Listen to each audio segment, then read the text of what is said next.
നിന്ന് ദുബായിലേക്ക് വെറും 2 മണിക്കൂറിൽ എത്താൻ പറ്റിയാലോ?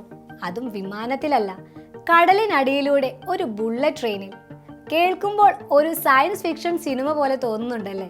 എന്നാൽ ഈ സ്വപ്നം യാഥാർത്ഥ്യമാക്കാൻ ഒരു കൂറ്റൻ പദ്ധതി അണിയറയിൽ ഒരുങ്ങുന്നുണ്ട്. ഇന്ത്യയെയും UAE ബന്ധിപ്പിക്കുന്ന കടലിനടിയിലൂടെയുള്ള ഒരു ഹൈ സ്പീഡ് റെയിൽ പാത. UAE ആസ്ഥാനമായുള്ള നാഷണൽ അഡ്വൈസർ ബ്യൂറോ ലിമിറ്റഡ് ആണ് ഈ ഭീമൻ പദ്ധതിക്ക് പിന്നിൽ. അപ്പോൾ ഇതെങ്ങനെയാണ് സാധ്യമാകുന്നത്? അറബിക്കടലിനടിയിലൂടെ ഏകദേശം 2000 കിലോമീറ്റർ നീളത്തിൽ ഒരു ടണൽ നിർമ്മിക്കും. ഇതിലൂടെ മണിക്കൂറിൽ ആയിരക്കണക്കിന് കിലോമീറ്റർ വേഗതയിൽ സഞ്ചരിക്കുന്ന ട്രെയിനുകൾ. നമ്മൾ കേട്ടിട്ടുള്ള ഹൈപ്പർ ലൂപ്പ് പോലുള്ള ഏറ്റവും പുതിയ സാങ്കേതിക വിദ്യയായിരിക്കും ഇതിനായി ഉപയോഗിക്കുക. ഈ പദ്ധതി യാഥാർത്ഥ്യമായാൽ യാത്രാ രംഗത്ത് അതൊരു വിപ്ലവം തന്നെയായിരിക്കും. ഒന്നാമതായി, യാത്രാ സമയം.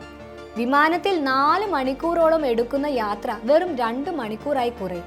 രണ്ടാമതായി, എമിഗ്രേഷൻ. എയർപോർട്ടുകളിലെ നീണ്ട ക്യൂവും സമയമെടുത്തുള്ള നടപടിക്രമങ്ങളും ഒഴിവാക്കാം. ട്രെയിൻ യാത്രക്കാർക്ക് എളുപ്പത്തിൽ എമിഗ്രേഷൻ പൂർത്തിയാക്കാൻ സാധിക്കും. മൂന്നാമതായി, വ്യാപാരവും ടൂറിസവും. ആളുകൾക്ക് എളുപ്പത്തിൽ അങ്ങോട്ടും ഇങ്ങോട്ടും യാത്ര ചെയ്യാൻ കഴിയുന്നത് ഇരു രാജ്യങ്ങളും തമ്മിലുള്ള വ്യാപാരവും ടൂറിസവും 10 മടങ്ങ് വർദ്ധിപ്പിക്കും. ചരക്ക് നീക്കവും വളരെ വേഗത്തിലാകും. അവസാനമായി, പരിസ്ഥിതി സൗഹൃദം. വിമാനങ്ങളെ അപേക്ഷിച്ച് ഇത്തരം യാത്രകൾക്ക് കാർബൺ ബഹിർഗമനം കുറവായിരിക്കും. ഇത്രയൊക്കെ കേട്ട് നാളെ തന്നെ ടിക്കറ്റ് ബുക്ക് ചെയ്യാൻ നിൽക്കണ്ട. ഈ പദ്ധതി ഇപ്പോഴും ചർച്ചകളുടെയും പഠനങ്ങളുടെയും ഘട്ടത്തിലാണ്. കോടിക്കണക്കിന് രൂപയുടെ നിക്ഷേപം ഇതിനാവശ്യമാണ്. ഇതിന്റെ നിർമ്മാണം എപ്പോൾ പൂർത്തിയാകുമെന്ന് ഇനിയും ഔദ്യോഗികമായി പ്രഖ്യാപിച്ചിട്ടില്ല. എങ്കിലും എല്ലാം പ്രതീക്ഷിച്ചതുപോലെ നടന്നാൽ ഒരുപക്ഷെ 2030ഓടെ ഈ സ്വപ്ന പദ്ധതി യാഥാർത്ഥ്യമായേക്കാം. എന്തായാലും മനുഷ്യന്റെ ഭാവനയുടെയും സാങ്കേതിക വിദ്യയുടെയും ഒരു വലിയ കുതിച്ചുചാട്ടമായിരിക്കും ഈ പദ്ധതി.